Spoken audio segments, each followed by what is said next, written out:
Today's video is entitled Here Today, Gone Tomorrow.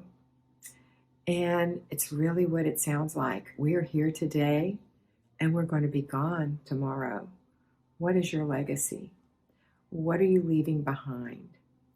Okay, so let's first look at the legacy of trash. Just trash, just clutter. If you were to die tomorrow, and God forbid that happen, but if it should, how would you feel about what people would have to go through in your house just to get your house in order? Or your spouse would have to, or your child would have to, if you're an older adult. What would that make you feel like? Would you want to burden them with that? Because most of this stuff that we need to get rid of is just stuff. And don't fool yourself thinking they're going to want this stuff. Because as an adult, you know very well that you might want one or two little things, but you could totally do without it. And that you have what you want, you've accumulated what you want, and there's no room for anything else. So that's the way your relatives are going to feel if you leave things for them. While you're alive, ask them if they want it. Would you like this one day? Now, they might say yes to be polite, so make sure you're asking the right person and about the right thing. Don't just ask random people. Ask your son. Son, one day would you like to have this, or is that something you wouldn't be interested in?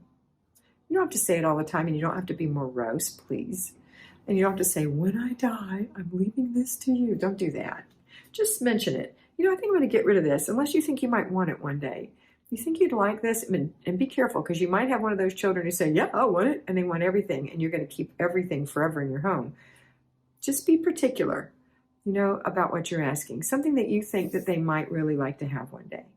But if they don't get your feelings hurt, okay? All right, so that's number one. Number two, what legacy are you leaving of love for your family? Are you so busy with stuff, even cleaning, that you're not taking the time to really show true love to your family? So I want you to think about how much time you're wasting and how long you're taking to do the things in your home that are getting your home into an efficient state where you're supposed to be able to spend time with them. The reason I say the wearing of water, the dripping of water wears away stone, is that it's just a little bit every day, just a little bit. I don't want you spending hours upon hours upon hours every day, especially on Saturdays.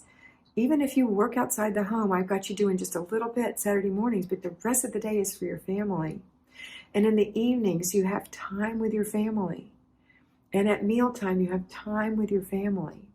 And those of you who are at home, you have even more time with your family. But it's not so if you're piddling around and sleeping in too late and taking too long to do the things you need to do and getting sidetracked on your cell phone, etc., and not having that quality time with your family that is love. Because love isn't just, oh, honey, I love you. No. It's sure to play Candyland with you, baby. But I'm only going to play 2 games because it makes mommy crazy. Don't say that, but you know what I mean. Or, yes, we can build a fort in the living room. Don't be so perfect that you can't have a fort in the living room. Wouldn't that be fun? Have you ever thought about having a fort in the living room? Here's some sheets. Here's some pillows. Let's make a fort in the living room. Sure, we can have goldfish. We can eat goldfish in our fort. But we have to clean it all up when we're done, okay? And enjoy playing with your children. Or, yes, we can have a puppet show. But it's not always about the children and playing with them either. Those are good things to do. And I want you to know that that's a way that you show love, is by playing with your children or just listening to them tell you something. And you know, sometimes you just kind of, your mind goes, ugh, because you've listened so long and they have so many weird little things they want to tell you. Or I know I experienced that. And it doesn't mean I don't love my children with all my heart. And now they're dear, dear friends with me. You know, we're friends now. But as I was their parent, I listened to those stories. And they would tell the most ridiculous stories about the people that they say they knew that they really didn't know. And they'd make up stuff and you'd have to listen. But that's love. You listen and you say, well, that's really interesting. And you might ask some pertinent questions. Another thing that shows love is actually helping educate your child in a loving manner. That's love. You don't have to be a homeschooler to do that, although I love that idea. But you can homeschool your children, school them at home, in other ways that educate them. And one way is how to do the laundry. Another way is how to clean. You know, I talk about that all the time, but also how to cook a meal. Let's do it together. It'll be fun. It'll be an education. How to use a hammer and a nail. How to weed a garden. These are things they need to learn. How to make the bed. But you can make it fun. It doesn't have to be hard. Or let's say they're having a problem with math. Let's say you're awful at math. Then your husband, who is good at math, can sit with them and show his love by sharing how to do that math with them and being careful and sensitive to them.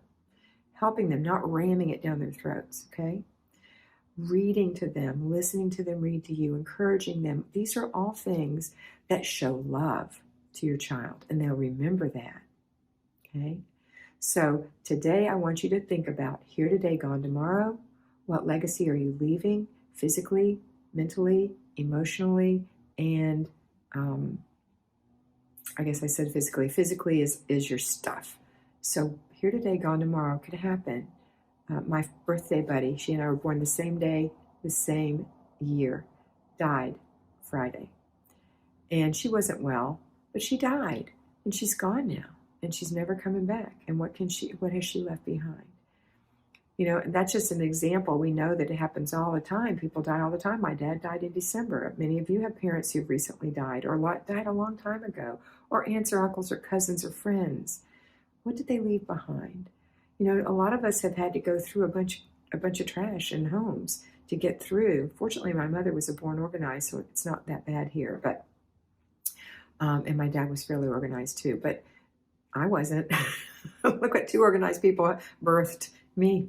But you know, you still have to go through all that stuff, and it's not easy. Even organized people's stuff isn't easy. So can you imagine people having to go through, and I talk to them every day that have to go through their parents' stuff, and it's up to here in every room? Don't do that to your family. All right, that's it for today. Have a wonderful day. Remember that you're beautiful, so be beautiful. And no, don't be sad about this. You can do this.